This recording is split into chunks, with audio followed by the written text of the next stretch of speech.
राष्ट्रीय लोकदल को काफ़ी ज़्यादा समर्थन मिल रहा है पश्चिमी उत्तर प्रदेश में, ये बात सभी जानते हैं। इसके बाद आरएलडी का गठबंधन सपा से होगा कि नहीं होगा, कांग्रेस से होगा कि नहीं होगा, बसपा से होगा या फिर अन्य छोटी पार्टियों के साथ आरएलडी गठबंधन करेगी या अकेले चुनाव लड़ेगी, इस पर सस्पेंस बना हुआ था। लेकिन एक बड़े टीवी चैनल को दिए इंटरव्यू में जयंत चौधरी ने साफ कर दिया कि गठबंधन की जो बातचीत चल रही थी समाजवादी पार्टी से ही चल रही थी और गठबंधन अब अंतिम चरण में है। जाहिर सी बात है अखिलेश यादव अपना गठबंधन का ऐलान कर चुके हैं महान दल के साथ, ओपी राजभर की पार्टी के, सुहेलदेव समाज पार्टी के साथ, इसके अलावा अन्य पार्टियों के साथ। लेकिन इन पार्टियों के साथ गठबंधन अखिलेश को करना इसलिए आसान रहा क्योंकि ये बहुत छोटी पार्टियां हैं, एक एक ज़िले की पार्टियां हैं। किसी को 5 विधानसभा सीट देंगे, सिर्फ ओपी राजभर की ऐसी पार्टी है जिसे 8-10 सीटें मिल सकती हैं, इसके अलावा 5-7 सीटें बाकी सब पार्टियों को मिलेगी।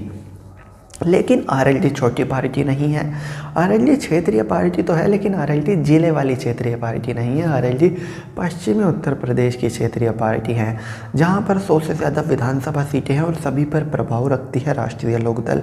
इसीलिए गठबंधन पर बात बन नहीं पा रही थी। दरअसल में समाजवादी पार्टी इस गफलत में थी कि 20-22 सीटें दे देंगे आरएलडी को, आरएलडी मान जाएगी। लेकिन जयंत चौधरी जितनी मेहनत कर रहे हैं, एक दिन में 2-2 रैलियां कर रहे हैं, हेलीकॉप्टर से जा रहे हैं, लोग उनको समर्थन दे रहे हैं, एक रैली में उनको 40 से 45 लाख का चंदा भी मिल रहा है, यह दिखाता है उनको काफ़ी ज़्यादा समर्थन है। ऐसे में अपनी पार्टी के कार्यकर्ताओं की तौहीन करके 20-22 सीटों पर भला कैसे लड़ सकते हैं जयंत चौधरी। तो जयंत चौधरी ने उसी के बारे में बात की और कहा कि अब समाजवादी पार्टी के साथ गठबंधन की बात अंतिम चरण में है। अब तक फाइनलाइज इसलिए नहीं हो पाया था क्योंकि जयंत चौधरी को भी अपने संगठन के बारे में सोचना है और अखिलेश यादव को भी अपने संगठन के बारे में सोचना है। यह संगठन के बारे में सोचने से मतलब सिर्फ और सिर्फ सीटों से है, क्योंकि राष्ट्रीय लोकदल में बहुत से लोग बीजेपी छोड़कर आए हैं, बहुत से लोग बसपा छोड़कर आए हैं, बहुत से लोग कांग्रेस छोड़कर आए हैं। तो जयंत चौधरी को अपने नेताओं को भी टिकट देना है जो उनके ईमानदार रहे हैं, पिछले कई सालों से पार्टी से जुड़े हैं, और उन नेताओं का भी ख्याल रखना है जो दूसरी पार्टियों से आए हैं चुनाव से पहले इस उम्मीद से कि उनको आरएलडी में टिकट मिलेगा।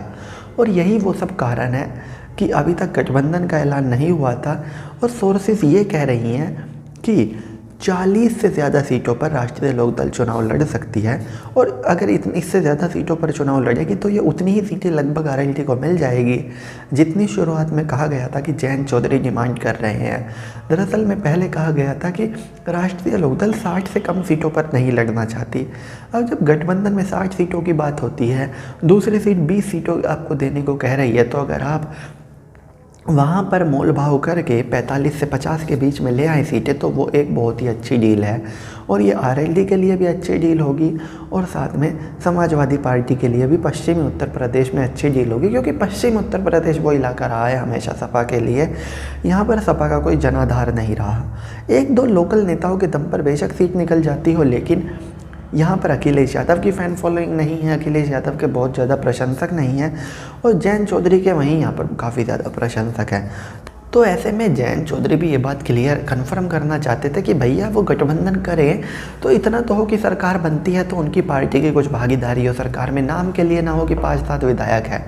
अब जाहिर सी बात है अगर 50 सीटों पर आरएलडी लड़ती है और सपा और आरएलडी के गठबंधन के पक्ष में हवा चली तो एक बात तो साफ है 20-25 विधायक आरएलडी के बन जाएंगे और लगेगा कि जी सपा आरएलडी भी सत्ता में है। तो चलिए दोस्तों, मैं राहुल चौधरी, फ़िलहाल इस वीडियो के लिए इतना है। आगे भी इसी तरह की देश दुनिया, बॉलीवुड और खेल की तमाम अपडेट्स के लिए बने रहिए मेरे साथ। जय माता दी।